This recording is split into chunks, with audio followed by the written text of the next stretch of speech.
Bon lundi matin, bon début d'année tout le monde. J'espère que vous allez bien, pas trop fatigué de ce temps des fêtes. Je vous espère ressourcé et prêt à entendre d'autres belles célébrations de vie sur mesure. Ce qu'on espère depuis le départ, un baume pour vous pour bien débuter votre semaine. Alors la célébration d'aujourd'hui, c'est pour un départ en lieu et place des funérailles traditionnelles. Hey, moi je suis déjà prêt, je prends déjà la bille. Et son titre, c'est La valise et le diplôme d'André. Donc, André, c'était une femme que sa famille là, souhaite célébrer à sa juste mesure. Ce sont ses 4 enfants qui nous approchent. Et rapidement, ce qui vient, c'est qu'ils ont beaucoup de souvenirs, puis des souvenirs qui ne sont pas nécessairement banals. Notamment, toute la famille a vécu en Europe pendant un petit bout de temps. Puis André prenait soin de ses enfants,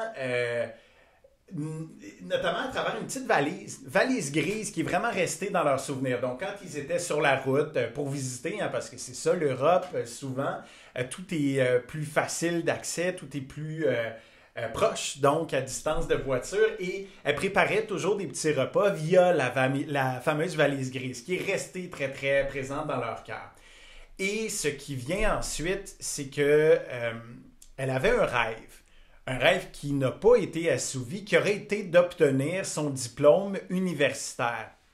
Et à preuve, parmi les moments qui la rendent la plus fière, ce sont les graduations donc de ses petits-enfants qui, eux, ont le fameux diplôme et le lancer de mortier.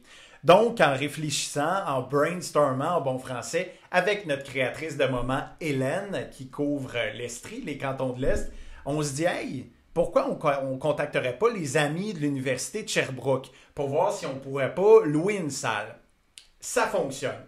On est très, très content de ça. Et l'une des filles, donc d'André, qui est notre principale complice, est surprise que ça ait été accepté, puis elle est ravie. Mais on ne veut pas s'arrêter là. Vous le savez, si vous êtes des fidèles de notre entreprise Département des moments, on se donne comme mission chaque fois de créer des rituels, donc des petits gestes qui sont souvent en lien avec les 5 sens et qui nous permettent d'amener un peu de lumière à travers ces instants-là. Vous le savez, ceux qui suivent un décès, qui sont souvent sombres et lourds. Donc, cette journée-là, famille, amis, proches sont conviés à l'Université de Sherbrooke. Il y a quelques petites citations.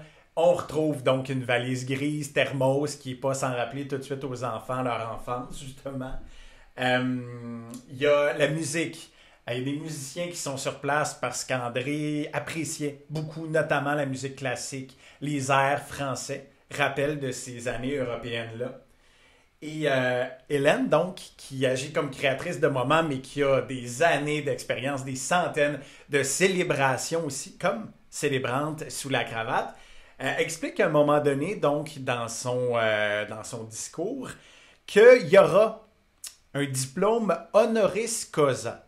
Donc, un diplôme honorifique qui sera remis à André. Et on a appris dans nos recherches que là-bas, à l'Université de Sherbrooke, c'est pas le fameux lancer de mortier que j'évoquais, tu sais, les chapeaux noirs. C'est plutôt des espèces de foulards jaunes dorés que tout le monde, comme ça, branle dans les airs. Alors, Hélène, qui ne recule devant rien, en a fabriqué elle-même, qui sont la même couleur. Elle remet ça à tout le monde. Il y a comme une fébrilité, une excitation. Et au signal d'Hélène, tout le monde fait aller son foulard. Alors, peu importe où elle est, peu importe nos croyances, on sait qu'André reçoit ça avec sans doute un large sourire de fierté et de gratitude. Et il y a un diplôme, donc, qui est remis aux proches. Et ça se termine par un clin d'œil aux petits-enfants. Mais là, vraiment, là, les petits-enfants, moi, je me serais senti interpellé quand même. À bientôt 44 ans, il y a un bar à bonbons qui a été fait, clin d'œil sucré de grand-maman André. Puis on le voit dans les photos du moment, notamment un petit garçon, là, je me rappelle, qui est vraiment là, à côté au comptoir, qui est un peu haut pour lui, puis qui regarde avec beaucoup, beaucoup de salive dans la bouche et d'étoiles dans les yeux ces bonbons-là. Quand on parle de rituel, ben maintenant, chaque fois qu'il y aura la vision de cette couleur-là, de ce doré-là, chaque fois qu'il y aura allusion à une fin d'année, à la remise de diplôme, ben tout son entourage, dis-je bien, n'aura d'autre choix que de repenser à André. Puis ça nous fait chaud au cœur parce que pour nous, une personne est véritablement disparue quand on prononce plus son nom et quand on se rappelle plus de moments vécus avec elle. C'est pour ça qu'on crée ces rituels-là. Puis là, je parle même pas des bonbons qui goûteront toujours un peu plus sucrés qu'à l'habitude parce qu'ils proviendront désormais de ce bar sucré de grand-maman André.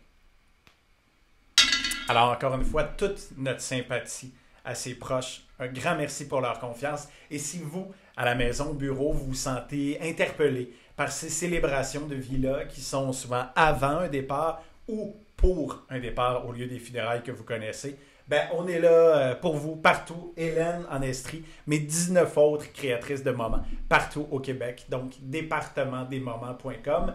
Moi, je vous dis bonne semaine et puis à lundi prochain. Salut tout le monde. 4 enfants souhaitent honorer la vie de leur maman. Une mère qui, lors de leurs années vécues en Europe, s'occupait toujours des repas sur le pouce grâce à sa fameuse petite valise grise. André rêvait d'études supérieures et admirait tous ses proches diplômés universitaires. Alors c'est à l'Université de Sherbrooke qu'elle est célébrée. Un diplôme honoris causa est remis en surprise à ses proches, suivi du rituel de collation des grades de l'endroit. Des foulards jaunes dorés agités, fabriqués sur mesure par notre créatrice de moments, Hélène. Et pour terminer le tout, quoi de mieux qu'un clin d'œil sucré de grand-maman André?